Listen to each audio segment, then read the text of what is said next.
नमस्कार। आज ना हम भारत से जुड़े कुछ बहुत ही दिलचस्प और ज़रूरी तथ्यों पर एक नज़र डालने वाले हैं। मतलब सवालों और जवाबों के ज़रिए। चलिए भारत की एक अनोखी तस्वीर बनाते हैं मिलकर। तो हमारा सफर शुरू कहाँ से होगा? सबसे पहले हम देखेंगे भारत की पहचान बनाने वाले प्रतीकों को। फिर हम यहाँ की जमीन की बात करेंगे, मतलब इसका भूगोल कैसा है।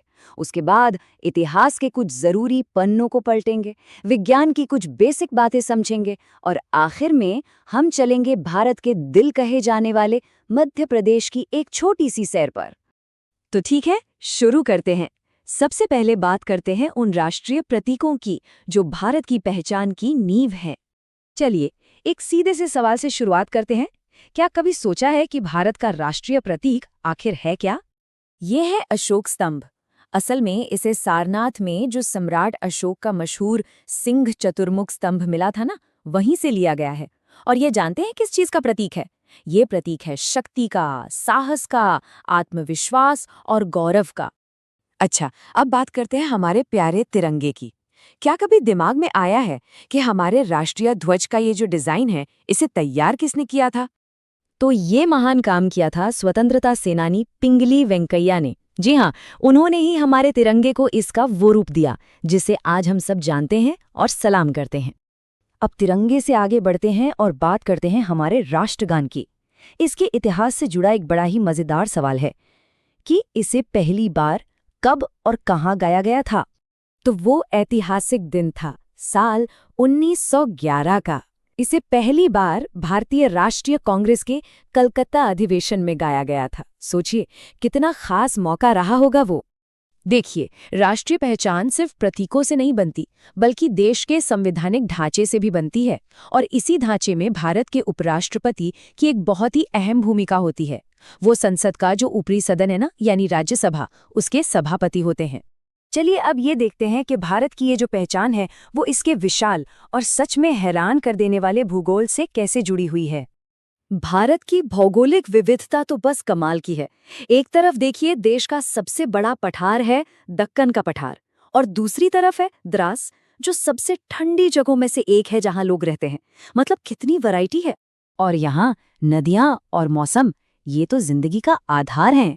जहाँ एक तरफ अमरकंटक से निकलने वाली नर्मदा और अरब सागर में जाकर मिलने वाली ताप्ती जैसी नदियां हैं जो जमीन को सींचती हैं, वहीं दूसरी ओर दक्षिण पश्चिम से आने वाली मॉनसूनी हवाएं हैं जो पूरे देश का मौसम तय कर देती हैं।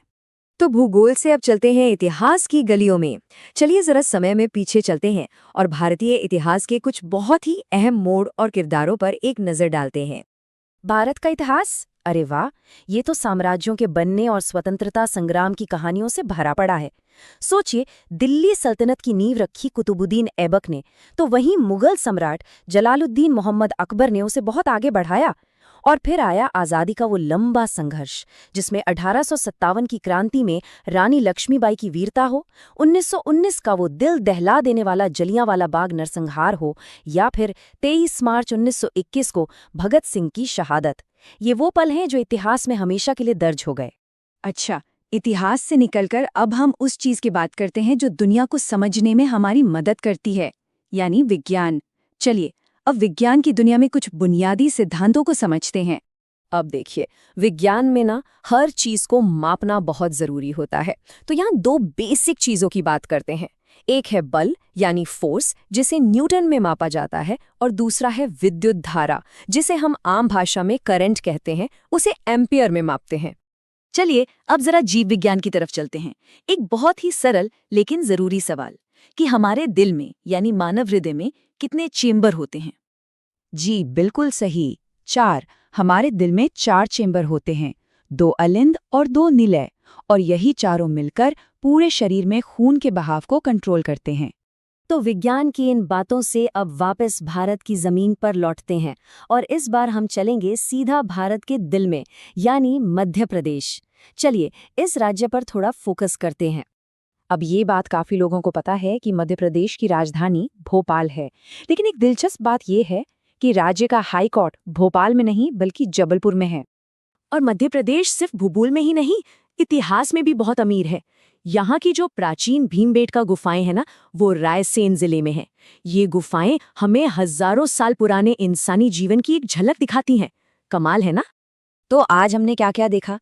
हमने देखा कि भारत की पहचान इसके राष्ट्रीय प्रतीकों से बनती है, इसके विशाल भूगोल से बनती है और इसके गहरे इतिहास से मिलकर बनती है।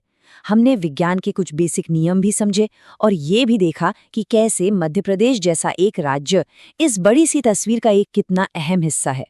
तो ये सारे तथ्य मिलकर भारत की एक झलक तो जरूर दिखाते हैं, लेकिन जाहिर है ये पूरी तस्वीर नहीं है। ये तस्वीर अभी भी अधूरी है।